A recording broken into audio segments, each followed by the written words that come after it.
Have you ever gotten to the end of the month, looked at your bank account, even after a decent paycheck, and just thought, where did it all go? It's a feeling we all know. But what if the problem isn't the big expenses you notice? What if it's the tiny, almost invisible money leaks that are quietly keeping you from ever building real wealth? In this quote right here, man, it just nails it. For most of us, it isn't actually a money problem, it's an awareness problem. It's not about needing some massive raise to get ahead, it's about really, truly understanding where your money is going, right now, today. Because real financial control, it doesn't start with earning more, it starts with knowing more.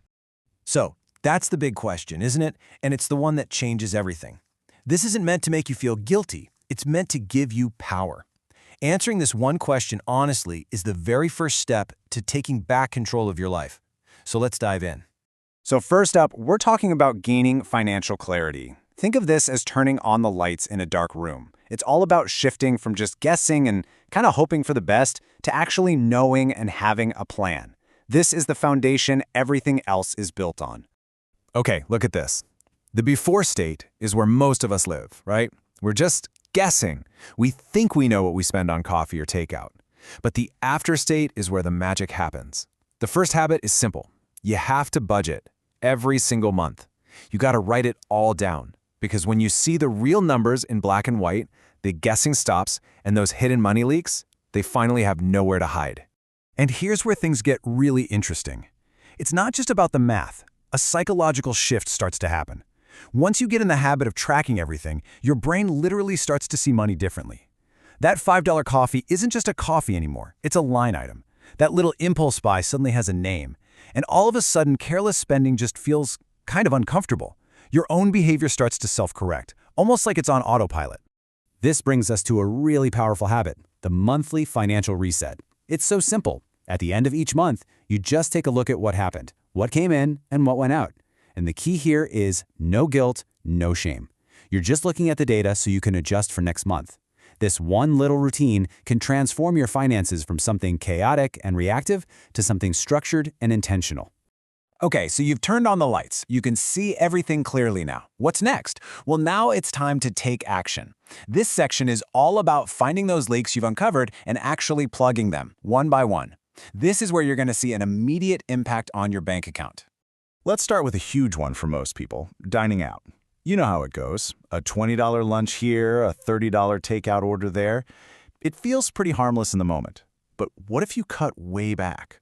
What if you limited eating out to just once or twice a month? You could easily free up hundreds of dollars. Just think about that, hundreds. One single habit has a massive financial footprint. And then you've got the background noise spending. You know exactly what this is. It's that $10 subscription you completely forgot about, the free trial for an app that started charging you months ago, that random $8 fee that just shows up. On their own, they're nothing. But together, they're like a swarm of mosquitoes just quietly draining your account month after month after month. You've heard the saying, tiny leaks sink ships. It's so true, right? No single drop of water has ever sunk a ship. It's the slow, steady, unnoticed drip that ends up causing a total disaster. And it is the exact same thing with your finances. Those small, forgotten charges are the tiny leaks that can absolutely sink your biggest financial goals. Now let's talk about the biggest, most dangerous leak of all, debt. That whole mindset of, oh, I'll just finance it, or I can pay it off later. It is a trap. Every single new payment you take on is quietly locking up your future income. Money you haven't even earned yet is already gone. Because debt isn't just a number on a piece of paper. It's a weight. It is this constant pressure that lives in the back of your mind. And that's why attacking your debt, really going after it, paying more than the minimum, isn't just a financial move, it's a mental one. Every single debt you kill is a weight that you get to take off your shoulders for good. All right, so we've plugged the leaks, we've stopped the bleeding. Now it's time to go on offense. This part is all about building a rock-solid foundation for your financial future. We're talking about creating real stability, real security, and a platform you can actually grow from. So before you even think about aggressively investing or making big lifestyle upgrades, the very first goal is this, a $1,000 starter emergency fund.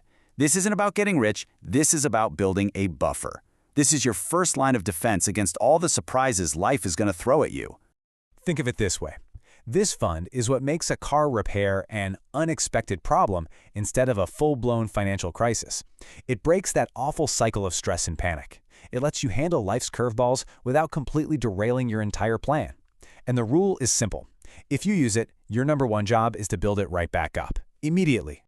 Okay, now for a brilliant, if a little brutal, rule for killing impulse spending. It's called the 3x purchase rule. Before you buy something that isn't an absolute necessity, ask yourself one simple question. Could I comfortably buy this thing 3 times over, right now, in cash? If the answer is no, you can't afford it. It instantly reframes a $200 want into a $600 financial decision. It just cuts right through the noise and tells you the truth. So what happens when you get a raise or start making more money? For most people, there's the typical path. Their lifestyle just kind of quietly expands to eat up all that new income. A nicer car, better restaurants, fancier clothes. But the wealth path is totally different. Your lifestyle stays the same, and that entire difference, it gets invested. See, the goal isn't to look wealthier, it's to actually become wealthier. And that brings us to our final and, honestly, the most important section. Because all the habits and tactics in the world are great, but they only stick if you change the way you think about money. This is all about making these changes permanent. You know, we often think investing just means putting money in the stock market. But the real builder mindset is about investing in the one thing that produces all the income in the first place, you. Putting money into courses, new skills, the tools of your trade, that stuff grows your actual earning power. And when your capability expands, your income almost always expands right along with it. So much of our spending has nothing to do with need. It's about signaling. We buy things to look a certain way. This one question right here is such a powerful tool to stop that in its tracks. You just have to ask yourself, am I buying this because I need it or because I want it to say something about me? The moment you learn to separate your ego from your wallet, your expenses just naturally drop, and something amazing happens. Your real confidence, the kind you can't buy, starts to grow. Here is a fantastic little mental model to kill short-term financial stupidity. Before you make any significant purchase, just run it through the 5-year filter. Ask yourself, will this thing I'm about to buy matter in 5 years? Will I even remember buying it? Most of the time, the answer is a hard no, and just like that, the desire to buy it kind of vanishes. So when you put all of this together, the budgeting, the tracking, the saving, you start to realize that the goal isn't just about managing numbers on a spreadsheet. All these habits are just tools. They're tools to help you understand yourself and to gain true awareness of the financial story that you are writing every single day with every single dollar. And that's really what I want to leave you with. Every dollar you spend and every dollar you save is a vote for the person you're becoming. It's another page in your financial story. So the only question left is, are you actually listening to the story your money is telling?